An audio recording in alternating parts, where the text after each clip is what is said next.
So, thank you all for joining us today. And today, as we start to discuss stories, culture, and society, we all know how the role that storytelling plays in all of your work. But Hans, if I may start with you, if you would like to share with our audience about your work and the role that storytelling plays in your work and projects. Yes, I don't know if people are familiar with the Museum of the Mind, both in Haarlem, the original one, and in Amsterdam. So I brought a little clip, a film. So if we could look at that, that would explain a lot. We are proud that we have been working with many volunteers since our opening in 2005, with and without mental illness. You will find them everywhere. Almost 100 volunteers are currently working there. They are an indispensable strength of our museum. In the permanent exhibition, we lead our visitors through the building by posing 6 big life questions related to the mind. What is your mind? Who are you? Who do you cherish? Who do you see? Who takes care of your mind? Can you speak your mind? With the multimedia guide, you can get into the deeper layers of the exhibition. Spoken from the perspective of the monumental building, we tell the story of the past 7 centuries while showing you art, historical and scientific artifacts, and asking you to engage with the posed questions. What's normal and what is weird? Should we as humans change, or should we change our ideas of weird and normal? Belonging and participating, regardless of how you feel, look, or behave, is essential to our mental health. So that message runs through our program. Through art and culture, we show the inner world to the outside world, so that we feel connected to each other. We surprise you, amaze you, and want you to think about the standards, values, and expectations that you impose on yourself, which are imposed on you, and which you impose on others. We believe that an open mind is a healthy mind that offers space for everything that lives in ourselves and in others.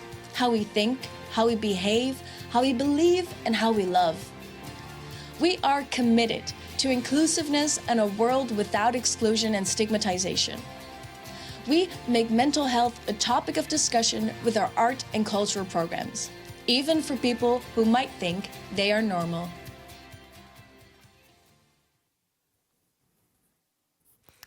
That was wonderful. Museum of Mind.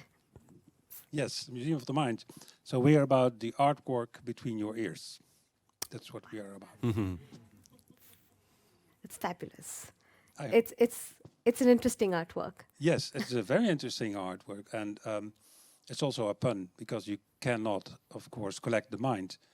But we often say we have about 7 trillion objects walking on the world, because every mind is different. That's not only really a physical wiring, which is different. There are differences between people from different gender as well, but also what we experience. How we deal with it. So that is what you can experience in the museum on 2 locations. We're here to talk about storytelling, but I think also very, very important function of the museum is to emancipate people and to empower them. Before our existence, people with mental health issues or learning disabilities were not present in the Dutch cultural field, not represented as such. So I think that's very important to make every voice heard.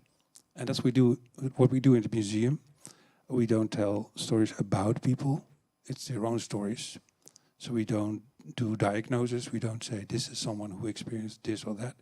That's to that person to tell us or keep silent about it. Yeah. But so please do come and visit. Every one of you. We just won the European Museum of the Year award, which is a big honor. We're very proud. I'm just walking back in my shoes again. So I've walked next to them for like 3 months. Yeah. Incredible. Yeah. Yeah. I'm not taking up all the space. Well, No, not at all. Not at all. But Lisa, we'll move on to your work with storytelling and the role that storytelling plays in your work? Yes, so I used to have what I call a proper museum job, and I'm going to tell you in a moment why it's no longer a proper museum job. So I used to work in digital learning and in audience development for a number of years. So I did a lot of work around developing massive open online courses and online teaching resources and all sorts of things. And I don't think it's very difficult to see where storytelling comes into that, when we're really trying to make the cultural heritage that we looked after in our collections come to life and be of use and engaging for audiences all around the world. Now, I've recently moved roles, and I've moved into the horticultural sector. I'm now working for the Royal Horticultural Society, which means gardening, basically. It's the biggest gardening charity in the UK. And I am working on a new initiative which is aiming at getting more people into professional gardening, because there's a skills shortage in the sector. There aren't enough professional gardeners. If anybody fancies a career change, let me know. We'll have a chat about that. But there's also a massive lack of diversity in the sector as well. So we need to engage more people, and we need to engage more diverse people as well.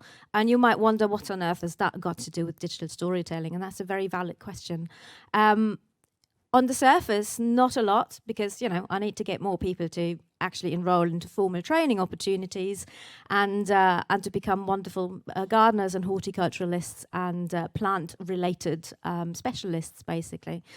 But when you look at why we are facing these issues in the sector, a lot of that has got to do with preconceptions about what horticulture is, who it is for, etc. And that's where the storytelling comes in.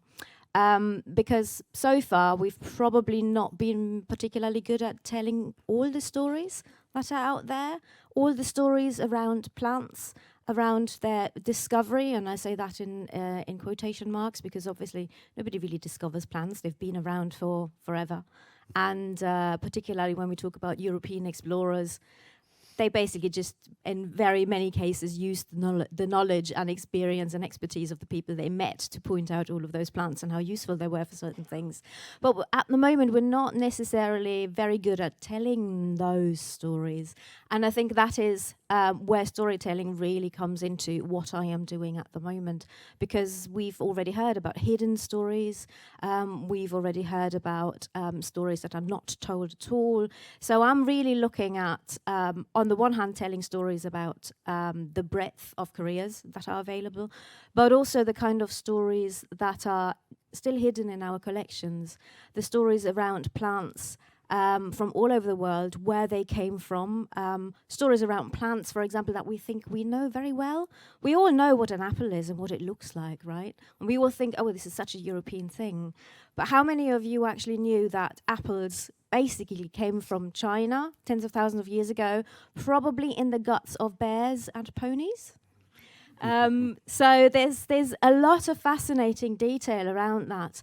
There's also renewed interest in all sorts of heirloom varieties. Obviously, we're in the Netherlands here, so you know your Dutch carrots are orange. There's many more colours available around the world. And the question is obviously, why are we predominantly growing orange carrots these days? That's got a lot to do with how well they actually do as a crop and how useful they are. But there's a lot of stories around certain patriots as well who wanted to foster the House of Orange and kind of, you know, tell the world that orange carrots are the best, which is not necessarily an entirely true story, but it does just go to show that this is a story that sticks because it actually connects with something in your imagination, which sticks much better than thinking about crop variety and how much profit you can make on the back of it. So there's plenty of stories around there which are worth exploring and which I hope will actually open up the world of horticulture to audiences who might have not thought about it previously. And there's lots and lots of interesting tidbits. So I could go on. I won't, because I don't want to hog the microphone for much longer. But just one interesting tidbits for the gardeners amongst you. For those of you who are growing dahlias, you can actually eat them. The tubers of dahlias are edible, but before you go home and rip them all out of the ground and have them for breakfast, they're not sold as edibles, so we're not entirely sure what kind of chemicals they've been exposed to. So if you grow dahlias yourself and you propagate them to yourself, they should be safe, but don't go to the supermarket and buy dahlias and have them for dinner, please. Thank you. Thank you for that, Lisa. Guy. Okay, it's my turn now. So my name is Geest Tilkin, and I'm the chair of a European network of oral storytellers. It's called FEST, so the Federation for European Storytelling. We gather about 105 organizations in 28 countries, organizations dealing with oral storytelling. That can be training organizations or colleges, for instance, or festival organizers, or professional associations of storytellers in the different countries in Europe. So I'm talking about oral storytelling, basically, and not directly about digital storytelling. Of course, there is going to be, or there is a link with the digital, but I'll come to that later. And perhaps first, believe it or not, many people still don't know that oral storytelling is an art, is a performing art. And in many cases, it's confused with other artists, with theater, with actors, and so on. And what's the difference? For instance, a storyteller, as we are now, a storyteller addresses the audience. When you have a theater play, of course, you have this kind of fourth wall against the audience. Usually the room is dark, and there is no direct relationship between the actors playing with each other, towards each other. And if you are in the room, the scenery and the imaging is on stage. A storyteller addresses the audience. Usually the lights are on and engages the audience. Not that he will talk to the audience, but the audience will respond with whatever reactions a storyteller is able to change the story, etc., etc. Anyway, so that's one of the big differences between storytelling and acting, which is this engagement of the audience, the creation of a kind of community. So storytelling, and by the way, we still have to fight for that. Storytelling is a performing art. But on the other hand, storytelling is also a magnificent tool for community work, for learning, and so on. So think in terms of storytellers working with immigrants, with newcomers, with refugees, with other vulnerable groups, or storytellers working in the area of heritage. And then you have to think in terms of narrative thinking. Stories, of course, are narratives. We have we have two ways of thinking: the logic, paradigmatic way of thinking, and the narrative thinking, which deals more with interaction, personal interactions, feelings, and so on. And that's the key of storytelling in those processes.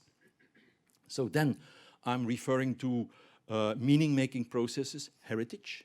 Yeah? What is heritage for you? Think about it. So meaning-making processes, heritage identification processes, and so on. So there, storytelling can play a very, very important role. Not, and I have to stress that, not that we are obliging people to tell stories about their heritage. That's not what I'm talking about. I'm talking about small storytelling tools and activities that help people surface their values, their meaning, what is important for them, what is important in the area, why this heritage is important for them, or even what they consider heritage in their area. And perhaps that's also, I think, an important thing I would like to say. We try to address heritage from the community side and not from the heritage side, like heritage and then finding, no. So we try to address it from the community side, which is a very important switch of position, so to speak. We were talking about democratization of heritage yesterday, and of course, when we think in terms of digital heritage and lower higher accessibility, lower the threshold, etc., is also very important.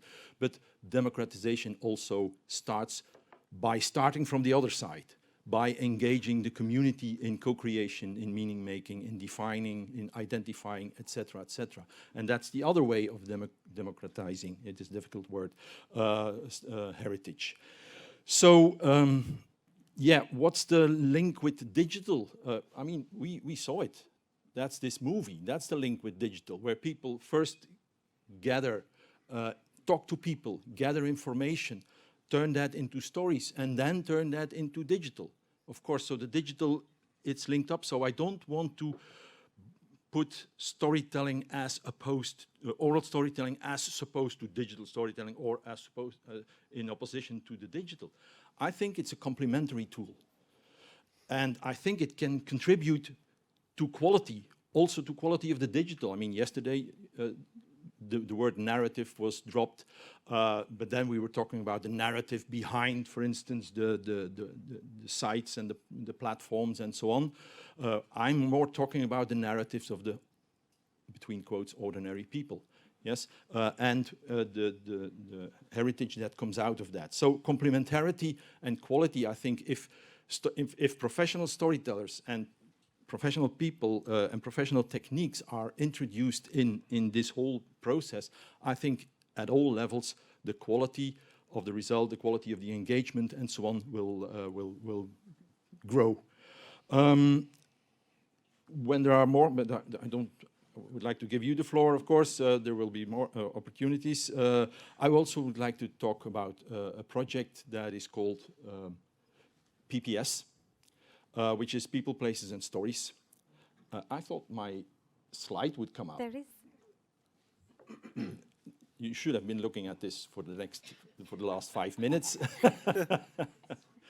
Here you see, so it's a word cloud. It's my only slide.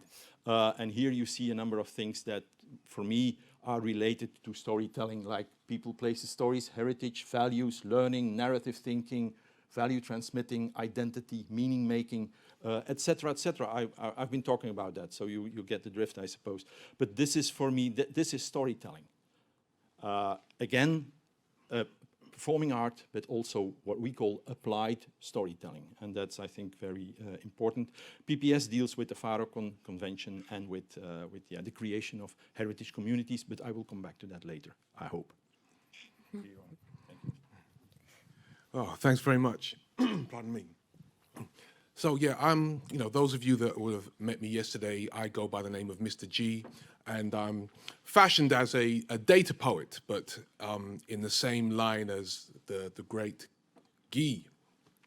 I'm also from a performing background, and I'm what we call it a spoken word artist. So I write poetry and I perform poetry, and I've done theatre, I've done radio, I've done television, and all those types of things.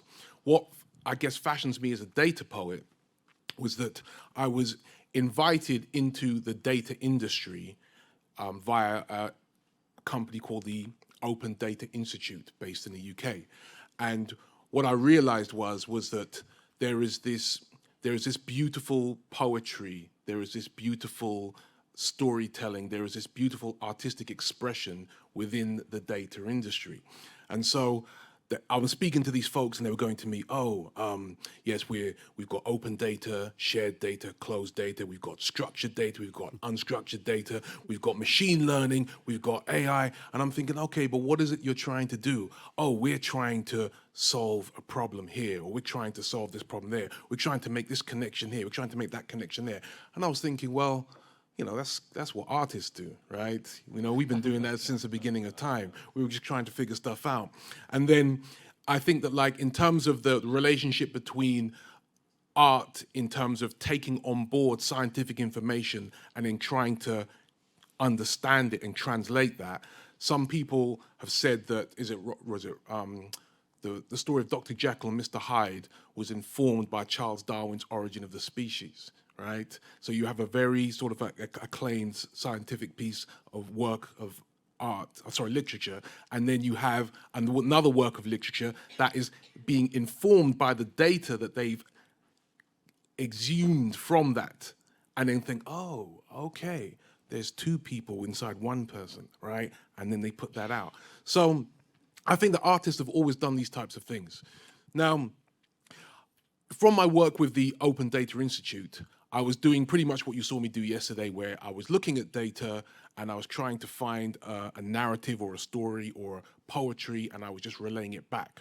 But then I thought, you know what, I want to get more involved. I want to really like entrench myself into the ideas. What are the concerns? What are the things that are worrying you?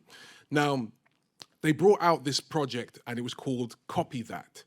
And they said that one of the biggest problems within the data industry is corruption of files, and the whole idea that when you try to replicate files over many, many, many different platforms, there can be slight corruptions, and those things can then affect programs. And so you have this idea where a corrupted copy of something is deemed to have less value than the original. Now, from an artist's point of view, mistakes are actually quite good, because mistakes is where new art comes from, right? And so I was looking at thinking, oh, how can I find some kind of analogy for this? And there's a William Blake poem, and it's called Jerusalem. And it's a very famous poem within England. You know, they sing it, and it's just very, very well known. It's seen as being the quintessential English anthem. I say English anthem as opposed to a British anthem. Now, the poem is actually a critique of England. It's actually a critique. If you read the poem as a poem, it's a critique of England because it's got question marks in it. So it's, and did those feet in ancient time, right? It's got question mark. The whole poem is a question. When it gets turned into a song, it becomes a statement. And did those feet in ancient time? And it becomes very jingoistic. And so by copying the data of the poem and translating it, and that slight corruption where you lose the question marks, it then changes its meaning and becomes something else. Now, this was around the time of Brexit. And I was very, very annoyed, and I suppose I was very emotional around the theme of Brexit because I felt that the country that I live in was being presented around the world as being something other than how I perceived it to be. But I was trying to use my art to try and find, how can I find a way to express this? So at the time, this is around 2017, I was looking at Google Translate. And I was talking to the people in the tech industry, and they were saying that Google Translate is just not, the machine learning it's not up to speed, it's not up to date, it's not catching all the nuances in people's languages, it's just not quite there yet. So I took William Blake's poem, and I just ran it through Google Translate. And I ran it through it, and I ran it, let's say I ran it into Latvian, and then back into English. And then I ran it into French, and then back into English. And I ran it into Slovenian, and then back into English. And with each mistake of Google Translate, the poem started to shift and change and shift and change and shift and change. And I thought, oh, this is actually quite interesting, because some of the retranslations and the retranslations were bringing lots and lots of different interpretations. So I met with my little data tech crew, and I'm the poetry guy in the crew, and I said to myself, okay, let's try and build something that we can represent this in an artistic form. And so we created this digital art piece that is called Bring Me My Fire Truck. So what it is that a translation is coming in from Latvia, right? And it's on the arrivals board, and this is the translation in Latvian. And it's going to soon arrive in English, okay? And so this is like, as I said, it's done. This was shown at the Tate Britain as part of their Blake Now exhibition, and it's translating Blake's poem. So this is a Latvian translation. So, and it's traces in the old days, hiking on the green English mountains, and it was the holy Lamb of God. In English we see pleasant pastures. And the divine face, are you shining in our dark mountains? And was Jerusalem built here in dark satanic hills? Bring me your golden circle, bring me your darts, bring me your spear, O clouds expand, bring me your fire truck.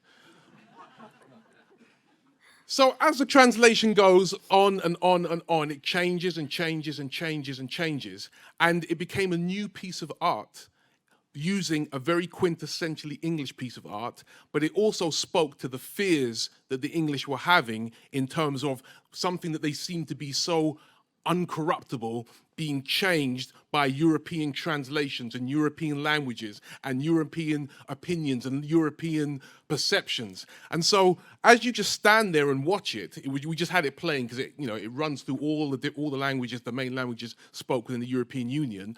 It's very funny to see how some people would feel upset. Very funny to see how some people laugh. Certain words that had different meaning in Blake's time have a new meaning now. There's one line that says, "I understand the cloud," and all the tech people went, "Yes, I understand the cloud." So this is how data and poetry can tell a new story by merging together and just finding a way forward.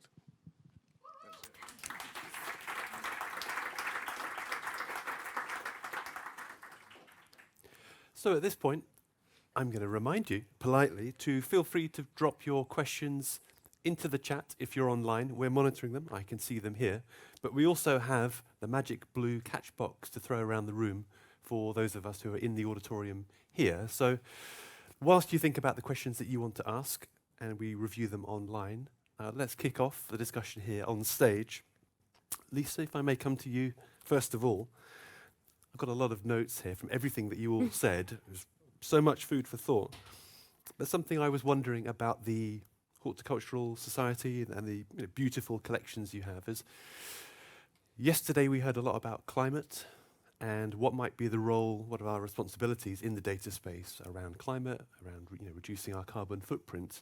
And is there something there with horticultural collections, because they have that medicinal and that health aspect to them. And I was thinking, the seasons of the year is like a story that repeats every year. And I wonder whether that's something that you've thought about and that you're engaged with, telling that story. So, Yeah, I think during the pandemic, a lot of people have really taken up on gardening exactly for those reasons, because most of us were stuck at home for a very long time with sometimes not very much to do due to furlough and short working programs and all sorts of things. And that connection to a cyclical way of being, I think, is really quite important and something we seem to have lost in the last decades, if not centuries. And I think a lot of people are kind of reconnecting to that, and that is something that is obviously very important to us at the RHS as well, because that is one of the ways we are gardening in all of the 5 sites. We're looking after the big gardens we have spread around England, because no matter at which time of the year you come, there will be something for you to actually see. So even if you come in the middle of February, when you might think, oh my goodness, apart from a couple of crocuses, there's probably nothing else around, there is. So we're really tapping into that idea of there is a period of dormancy over winter, but things are happening. Stuff isn't dead, basically. It's really walking away from that idea of things being dead over winter, because that's not true. Everybody who gardens knows there's a heck of a lot of work to do in winter, because you are already looking forward to spring. And that is one of the things which I think is immensely powerful about connecting to plants, connecting to the space you have available, whether you've got a garden or whether you just have a window box, or you have house plants. Lots of people are really, really enjoying house plants these days. Is, for example, when you look at what we're doing now, is we're planning for next year. We're planning for the spring. And planting a spring bulb is an act of hope, because we're looking forward to seeing that come into bloom. What feels like the most horrible time of the year, the January blues, the February fogs and all of that. So that is something we are very keen on, and I think a lot of people are happy to connect to and really interested in, because times are tough at the moment. And when we talk about storytelling, obviously the power of storytelling and the way it can change the conversation has been around us for such a long time. Spin doctors have been using that for ages. And when we look at the divide and conquer tactics that are at play at the moment, I think we are already moving into the conquer phase. We're no longer in the divide phase. So I think we really have to reclaim storytelling, to start telling those stories of hope, telling stories of things we all have in common, the challenges we face, and climate change is a very, very big one around that. So we really have to kind of up our games to tell the stories that will unite us and bring us forward. And I hope that we can start doing that at the RHS. Thank you. Wonderful. Thank you very much indeed. Now I'm looking at the room. I can see Alex there with the magic box ready to be thrown to you, hopefully not at you. There's a hand. Peter in the middle. I'm throwing my ear. Nice catch, Peter. What's your question? Yes, I'm Peter. My question is, I'm thinking about the connection to yesterday.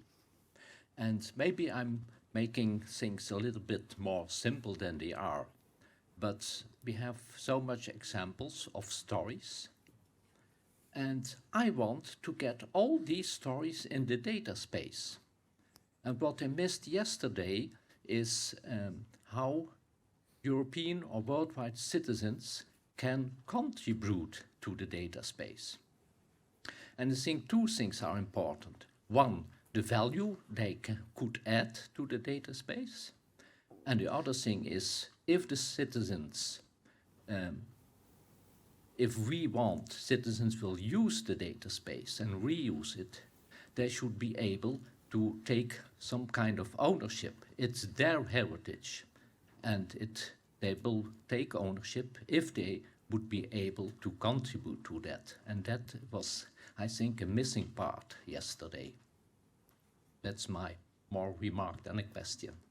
Thank you, Peter. So I'm going to summarise that, particularly for the online audience, in case you didn't catch all of Peter's commentaries. What do we think the role is in terms of participation? Someone earlier used the phrase, I think, ordinary people, people who are not working like right within the cultural heritage world that we love and we enjoy. How can that be reflected and developed in the data space? Is there a panel member here on stage that feels inspired? You. That's exactly what I wanted to say in the first part. Pardon me for the word ordinary. Perhaps I'm not a native English speaker, so perhaps the load of that word is different than I wanted to say.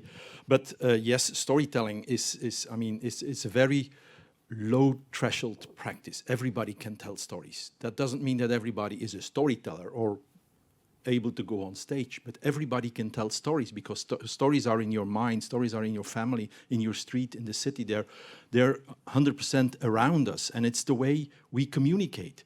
So that's very, very, very important, I think, the concept of telling stories. And it's a cultural practice, but it's also a social practice. And it gives people the opportunity. One of the things that I will come back later, I suppose, to the project, but the sense of belonging. That's a very important term, and storytelling contributes a lot to that sense of belonging. To people who are able, and I can talk about vulnerable groups, or I can talk about citizens. So the way people, how they feel when they are able to tell their story. And when they see that people are listening to them, which is a very important thing. And that, for me, indeed, is the start of a community, or is a very important tool to work in the community. And indeed, that was what I was saying. It can contribute to the digital part as well, because stories can be turned into a sound, of course, a sound element, but they can be turned into digital storytelling, because it is indeed storytelling plus digital means and pictures and videos, etc., etc. And then it really would be a very, very valuable element also for Europeana and for the digital heritage in Europe, because the ownership is there, because it starts from the community. And that's one of the main things, really, that I wanted to tell here on stage. Thank you very much for seconding me. Hans, please. Yeah, if there's time, I can maybe also go into your question. I think we represent a part of the answer maybe on different levels. From an institutional level, as a museum, we collect. We have the heritage of the mind in the Netherlands. For a very long time, this was just in the psychiatric hospitals throughout the Netherlands. More and more neglected. We have 4 collections. and it's still very difficult to keep track of what's happening with the collections now today. A lot of changes happen. These hospitals leave these immense terrains because of the cost structure. They're not paid for beds, but they're paid for treatments now. So they all leave these enormous terrains within the dunes or the forests, and where there was a little building somewhere with some of the collections left, then or the caretakers are not there anymore, or everybody's looking at these buildings like, whoa, that's money, so we can use it, we can sell it, we can build houses, also needed. So that's something we're struggling to keep track, because there is a heritage of the mind in the Netherlands, and before we were around, it was dispersed and was not being looked after. Second part on an institutional level is this building, the Royal Library. We have a scientific library on psychiatry, and we work with metamorphosis, so digitizing all these books. And 1/3 of our entries was completely new to the Royal Library. So they immediately phoned us like, what's happening? We have everything ever published in the Dutch language. And these are 1/3 of your titles we don't know. So this is an example of like hidden heritage which popped up because we started working and contributed to that project.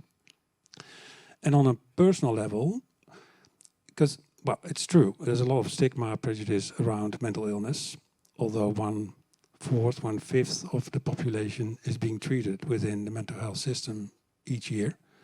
So that's 1 in 4 or 5 persons also in this room, but we don't talk about it. So the things I'm saying are reinforcing people and supporting people to come forward with their stories. And of course, storytelling is everywhere. Getting here, I also thought, yeah, well, storytelling, everybody's storytelling. Even washing powder is storytelling on TV. So what's new? What can we add? What can we keep doing? And referring to the war in Ukraine, the pictures I saw online and on TV of people having been liberated, of course they're shocked and they're trying to survive. But one of the first things they all say is, I don't want to talk about it, not now. And this is something that will come back to us because we know this trauma is there. So if we put that under storytelling, then I think it's very important.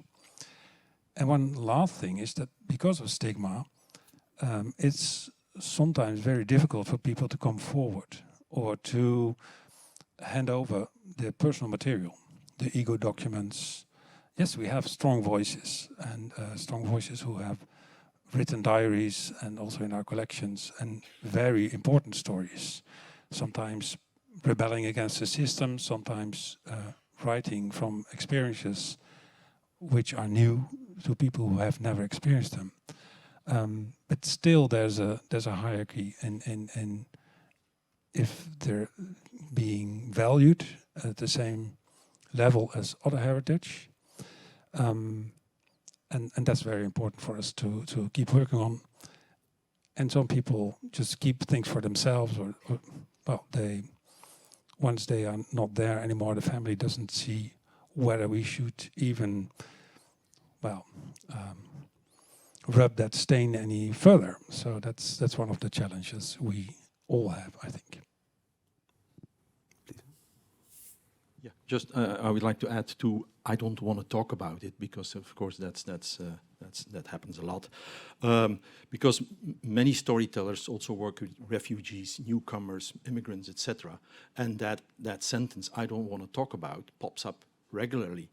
But then I would like to say that storytellers and the storytelling techniques have a way to go around that, because stories, I mean, most stories they're talking about values. Every story has a value in it, has a meaning, and offers metaphors. So when storytellers work with newcomers and refugees, first of all, the most important thing is to create a safe place for them, so that they know they can talk. So I'm not talking about storytellers getting refugees on stage to tell their story. That's not at all what we're talking about. We're talking about storytellers and refugees to create a safe place where perhaps in duos or in trios they can talk to each other. The stories that are offered, because that's also one of the skills of a storyteller. When they have a certain theme, they can come up with a nice story that touches that theme, and then people can talk to each other in pairs and so on, and use the metaphors to help them to help them to speak the unspeakable. That's what happened in those sessions, and in that way, storytelling really is a very big tool for doing that. That's sure. Thank you, Mr. G. Yeah, I think that it's very, very important to tell, for different stories to be told, even though they may not necessarily be heard all the time. So with my art piece, there's another component to it where we have this baggage reclaim, where you can actually pick an individual country and you can see somebody reading the poem within their language. Now, what I on purposely chose, I didn't necessarily choose like native people from that country. In some cases, I chose the children of immigrants who'd moved to that country. And so you would then get another level of, I suppose, nuance in the translation, because you might see a country where you presume it to be white, and the person that's reading that poem out in that native language is of a different color. And then then you then look at that country in a different way. But because I'm the storyteller, I'm the artist, I'm showing you how I see Europe. I'm showing you how I see England. I'm presenting you my version of the land upon which I stand. And so you are now entering my world when I tell you my story. And that's why, in terms of, say, people when they are coming from other places and they're coming across, you know, deserts and seas and mountains and valleys and all types of trauma and all types of experiences, when they bring to you their story, they invoke a new story within you. Thank you, Mr. G.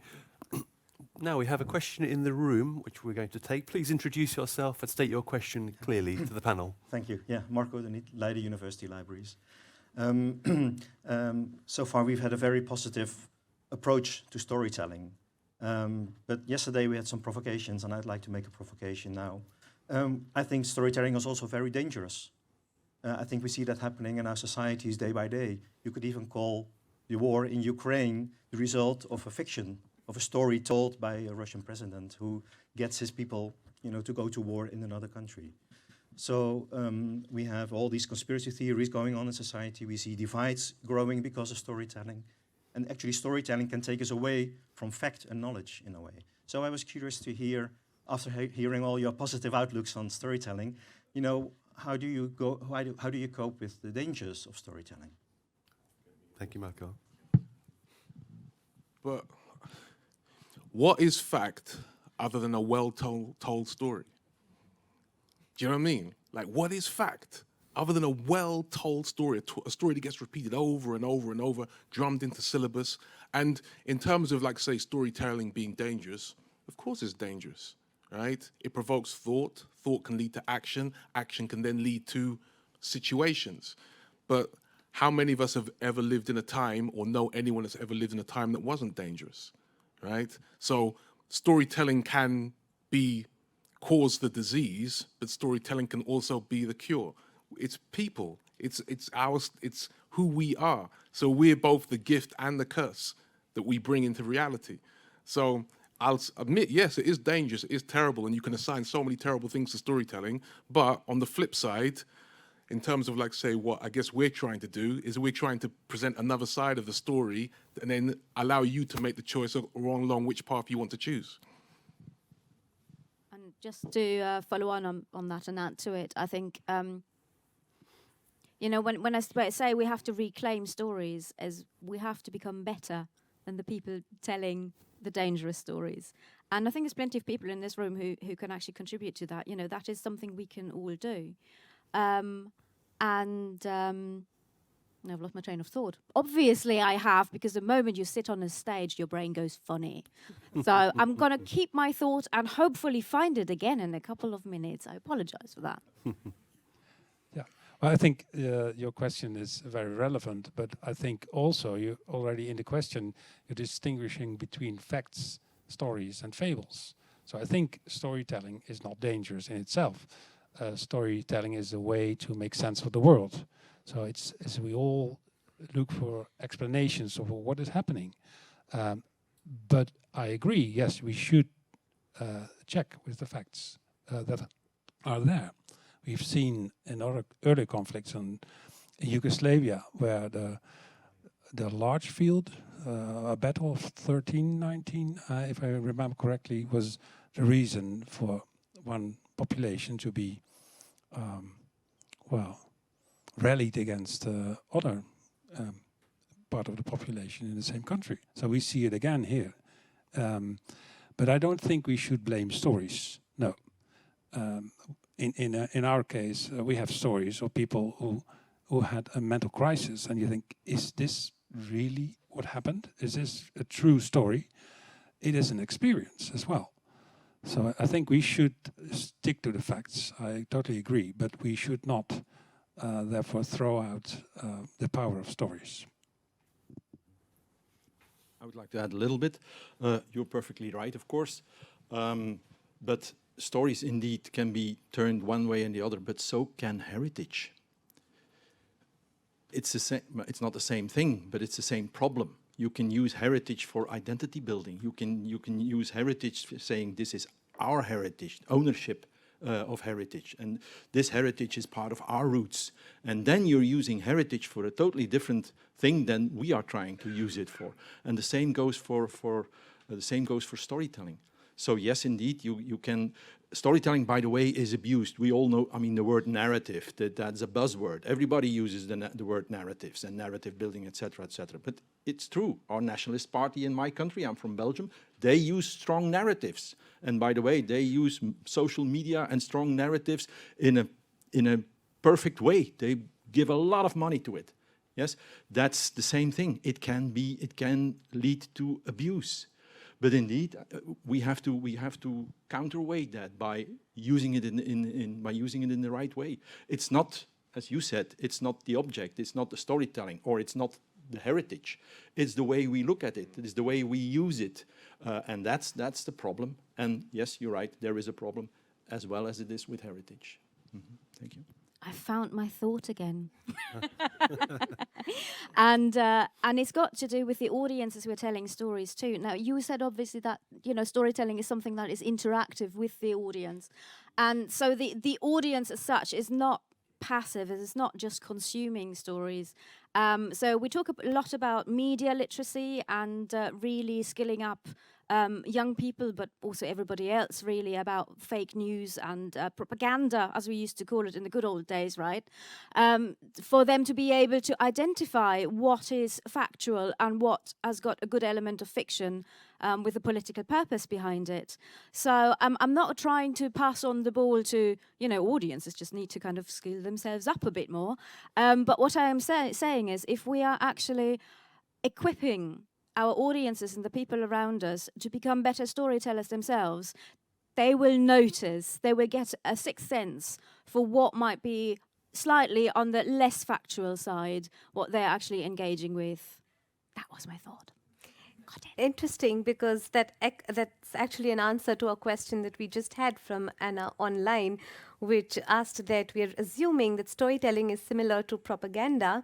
And with political literacy, we need to teach people to distinguish between those. I think you really answered about the differences between political propaganda and storytelling.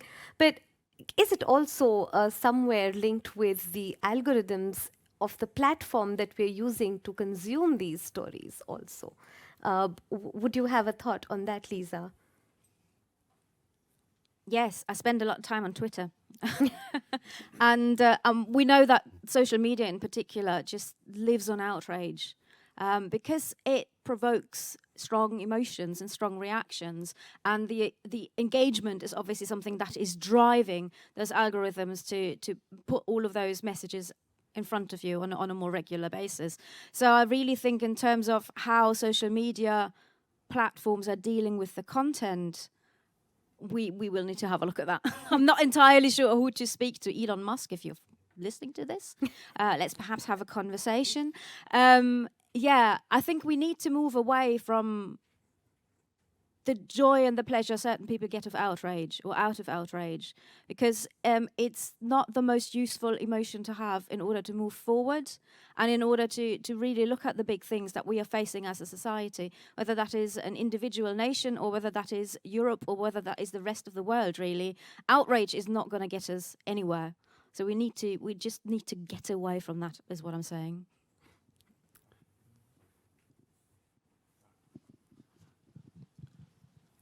I think that also, I guess that many of the conversations that we have here, many conversations I have in the tech world, is we're in a digital age now, and we can't go back. And so I think one of the ways in the media through which we consume our stories has now become one thing. So whereas before you go to the cinema, you'd see a movie. You want to find the news, you read a newspaper. You sit at home, you watch the news on a TV screen. And if you want to talk to your friends, then you're using a telephone. Now, all of these forms of communication are occurring on the same device. So I'm watching the news, I'm looking at a fantasy film, I'm reading a blog from somebody that's just around the corner, and I'm looking at Twitter and seeing what the latest, football outrage is, and I'm seeing it on the same platform, so I'm viewing it through the same eyes. It's like I'm going to the same place and I'm giving it the same weight. And I think that I worked a lot in what we call old media, like radio and television, and that is a big problem in terms of the way in which you're trying to present something very, very serious, but somebody 2 seconds ago might have just been looking at a cat playing a piano, right? And because that's how the human mind works. And I think that I had a point and I've lost it. That's the ADHD, No, but I think that trying to, that's it, trusted sources, right? That's a big thing that we talk about. We talk about trusted sources, we talk about cleaning data, we talk about verifying data. And I think that that's where, when people see platforms where there is a trusted factor that what I'm getting from this platform is going to be of value, has been trusted, tried, tested, and is trusted, I think that people will naturally start to gravitate away from the outrage towards these trusted sources. But the institutions that provide the information, their sources need to be trusted, I totally agree. I think the trusted sources is a key, but there's another problem. We have had fact checkers and whatever. But we don't invest enough in journalism. Nowadays, we have a few journalists, either working in TV, newspapers or radio, and a lot of them are interns, and there's no time, and they pluck the outrage from Twitter or whatever. And that's the new news cycle. So that's being used against us. And I hope we cannot call that storytelling. It is manipulation. It is a form of propaganda. It's attention, and you get attention via outrage and dominate the news cycle, sadly enough. And where we used to have a counterbalance from especially writing journalists, I see that lacking. And more and more in the Netherlands, it becomes a problem that local newspapers are not sending reporters to meetings, town hall meetings. And what's happening there is losing connections, so that we lose grip to the democratic process as well. So this is something which worries me enormously. Thank you, Hans. I think that connects well to a question that came through in the chat from Ivan V. Thank you for the question. In an age of polarization, social divide and radicalism, how can we break down mental barriers, bubbles and walls of apathy or prejudice using stories? I wonder if any of the panel feel inspired to respond to that. Ooh, this one's for me, yes. Very cynically, Stalin has said 1 million deaths is statistics and 1 death is tragedy. is a tragedy. So the same goes for story. I challenge you a bit. Is that we have a quarter or 1/5 of our public have experienced mental health issues or has been treated or is treated in mental health system. But that is okay. That's statistics. But if we would hear one story, then immediately that would break down barriers. And we've done many projects which prove that young people going to secondary schools said, no, I can't be friends with autistic girls or whatever. They're not like me, like my friends, whatever. Then someone in the class would stand up and say, well, I have a little backpack, I have this and that, and I take these pills. You, and then, so immediately any connection from stories do appear. Yeah. So I think we should use that powerful effect of stories. Thank you. And there's another question in the chat, which I think connects to a discussion we had a moment ago, and it's from Anonymous. Aren't you afraid that digitizing storytelling sort of makes it dead? A story is alive as long as it's repeated, by people, and then it evolves, it changes. As Mr. G said, it's part of a sort of live language. So I think this is a really great question. It's very thought-provoking around the data space conversations. This session this morning is about digital storytelling, and how might we respond to this worry about sort of the digital formats taking away something of the human, maybe the emotive element? Yeah, I think it relates to the previous question also, and that's what I wanted to answer when it came to the previous question. That in the discussion now, we're talking about the big stories, about journalism, about the war in Ukraine, about nationalism. So we're talking about this other level of stories where we're looking at the news, where we're having all in the media, etc. When I was talking about oral storytelling, was talking about the personal level, and indeed that's the question. That's what this question relates to. For me, indeed, storytelling is something interpersonal. You said, I mean, a storyteller interacts with the audience. He doesn't interact with the audience in terms of asking questions or something like that.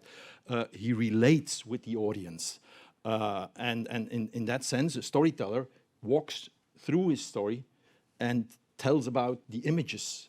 But you, as an audience, you see the images.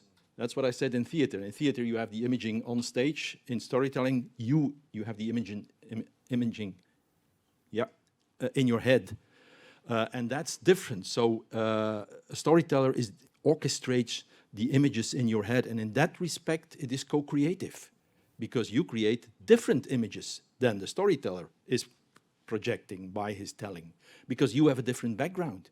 Your images relate to your background.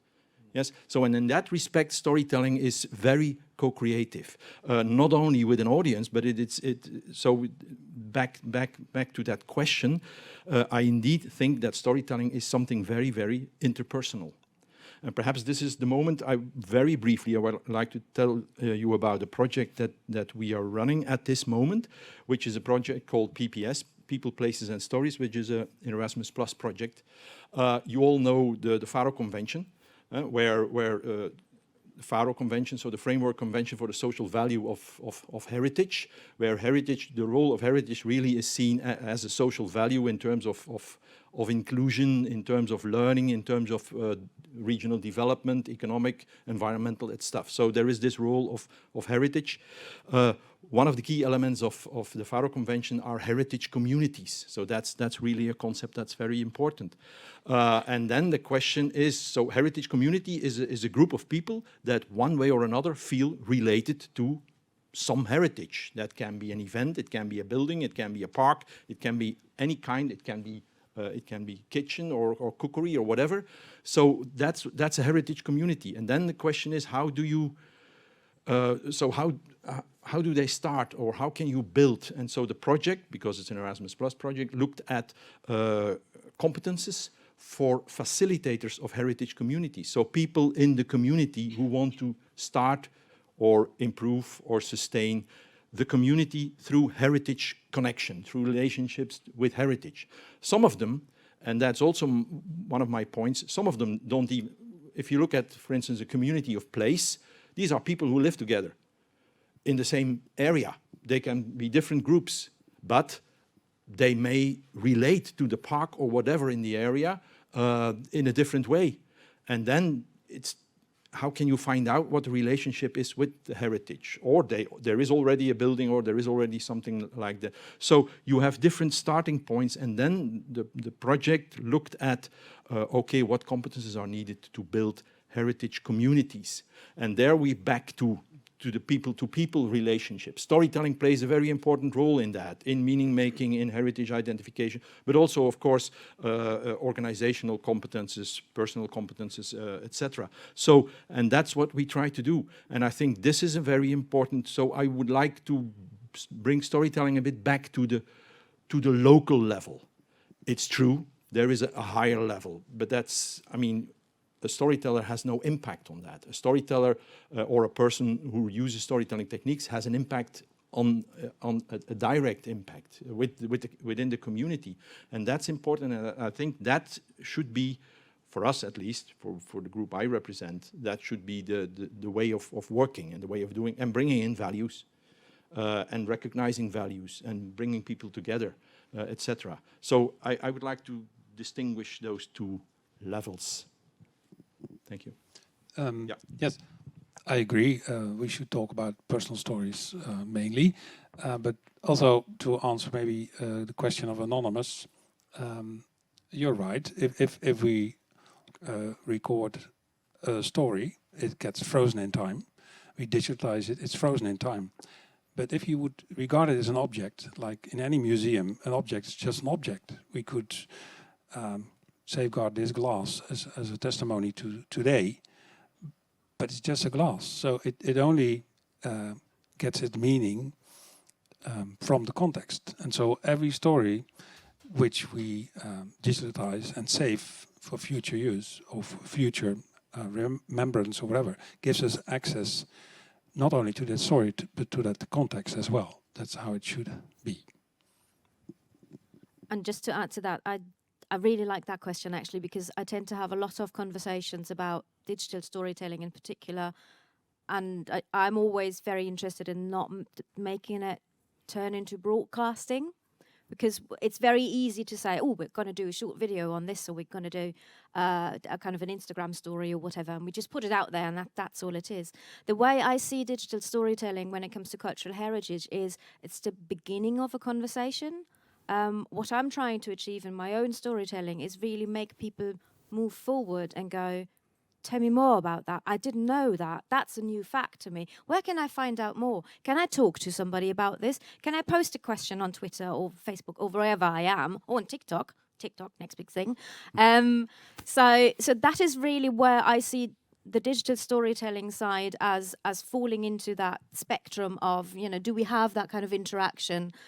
Is it more than the conventional curating that we do, that we're selecting items and we're putting them into a narrative and we're putting that up as an exhibition, and that can be an online exhibition. Obviously, we want to break down that barrier of just broadcasting, of just showcasing things, because it kind of links back to what Peter was saying earlier about the democratization, about getting people in, about empowering them to relate to the digital assets, in this case, that we're putting out there. So that is hopefully something we can move towards a bit more, because I see a lot of broadcasty storytelling at this point in time, and it would be really absolutely amazing if we could move more towards inviting the conversation and signposting towards further information that is available, further conversations that can be had about it, and those should ideally also include people, because staff and experts and all of the wonderful people we're working with are a massive storytelling asset for each and every one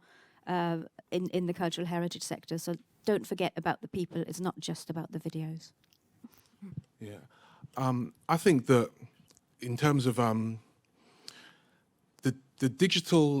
digitalization of storytelling is, I just see it just another era of changes in tech will bring new changes in storytelling. So if we moved from oral storytelling and then we started writing things down, that was a change in technology, and it brought about new stories and new storytellers that can then excel within the realm of the written word as opposed to the spoken word. Once we started to be able to record sound, to be able to broadcast sound, then you had people that could tell story along that new changing technology. Once we started to be able to catch pictures and then marry those pictures with sound, then that brought a new set of storytellers. So to me, that's why I kind of fashioned myself as a data poet. I thought, let me throw myself into this world of tech and see if I can tell a story. And because we're at this, I suppose, like cusp where many of us in this room can remember a pre-digital age, and now we're in a new digital age. In 100 years' time or 200 years' time, there will be classic storytellers within the digital age, in the same way we have classic stories within cinema, classic storytellers within radio, classic storytellers within literature. Thank you. To an earlier conversation, we have a question from Melinda. Thank you for the question. It is true that storytelling at the community level often can go viral in times of social media. So should we aim at telling stories in the way that they become viral, especially for heritage at risk? And while we're also deliberating on that question, perhaps maybe a thought on the kind of digital skills that cultural professionals might need to develop going forward. Yes, I think that's already been done. It should be done more. I saw a beautiful example at Kassel, at the art show, now closed down, on I think it was Kurdish songs which were sung in Syria, especially for brides. And as these communities are completely dispersed because of the atrocities and the wars going on, and still going on, and you saw videos with drones, it was just city after city which was, well, devastated. It was heartbreaking.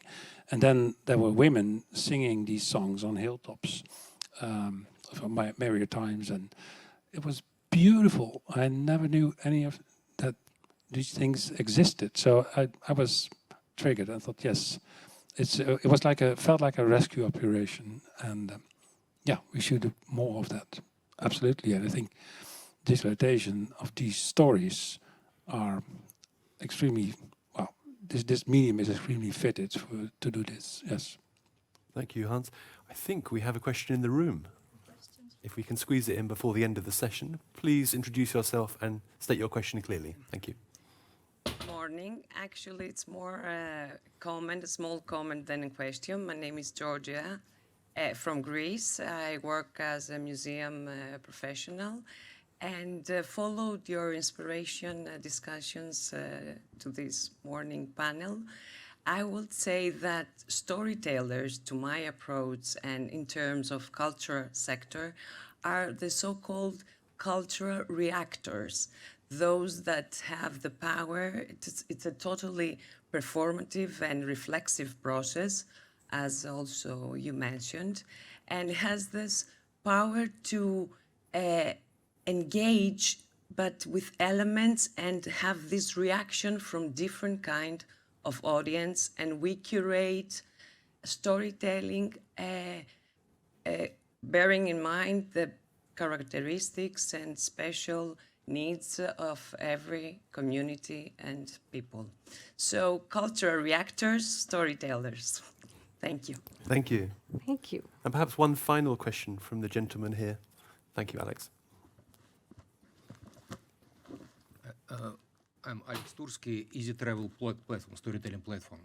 We are a large platform. We have like 3,000 museums with audio guides on this platform. So I'm know as professional what exactly museums tell in these audio guides.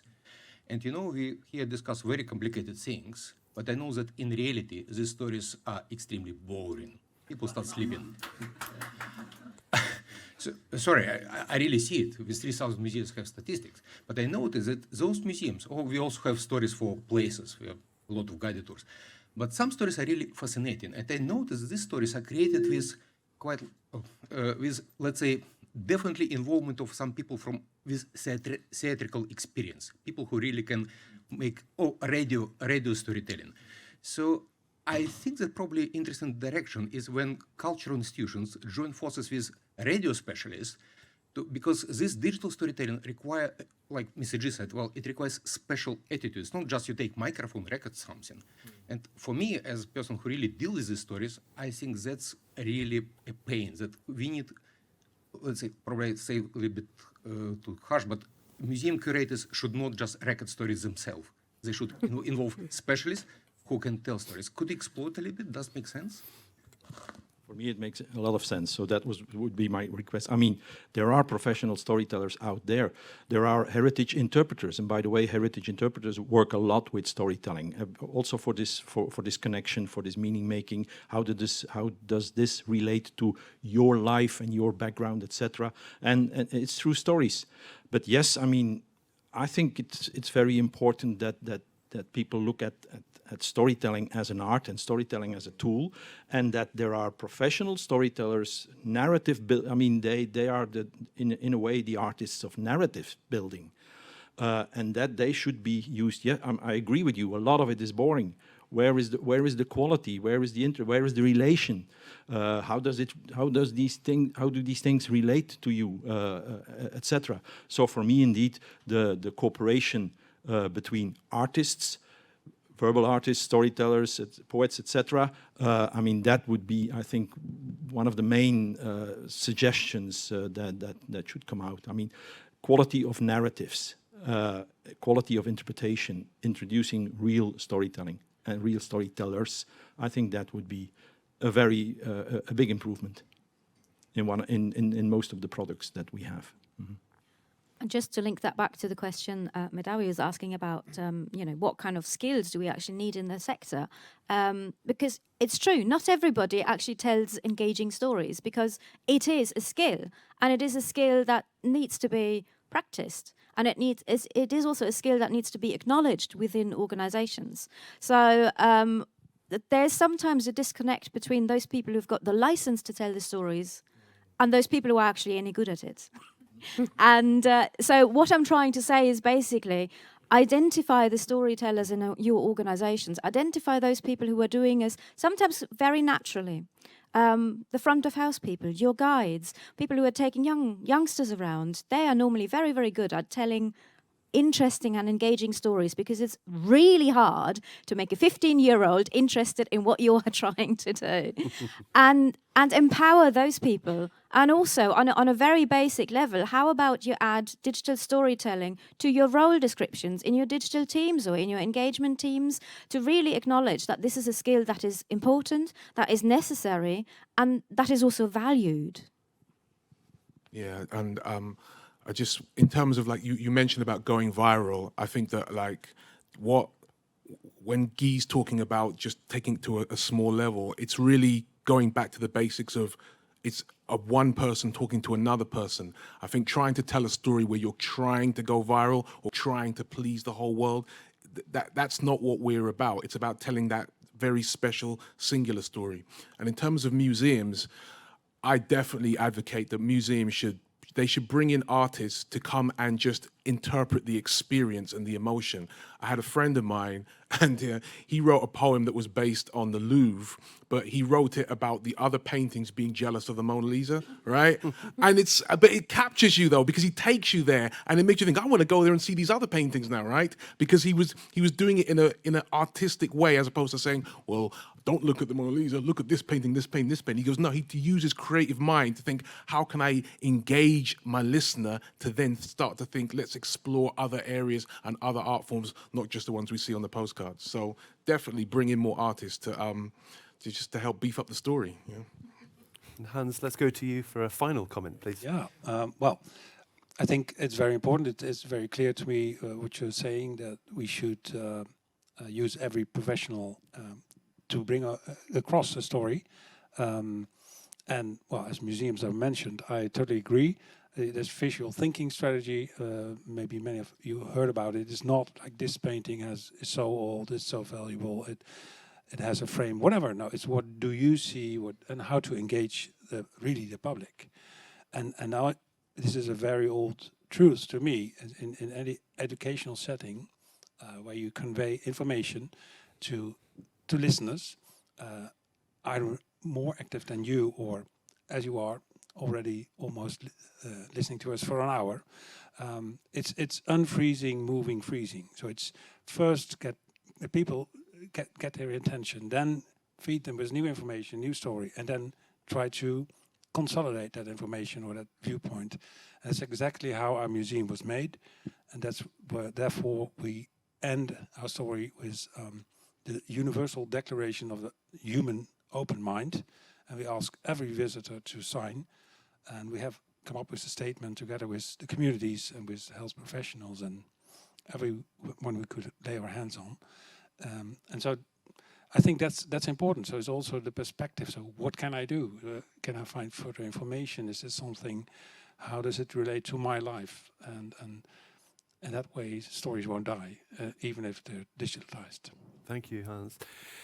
And like many good stories, this panel has come to an end. So please put your hands together for our panel.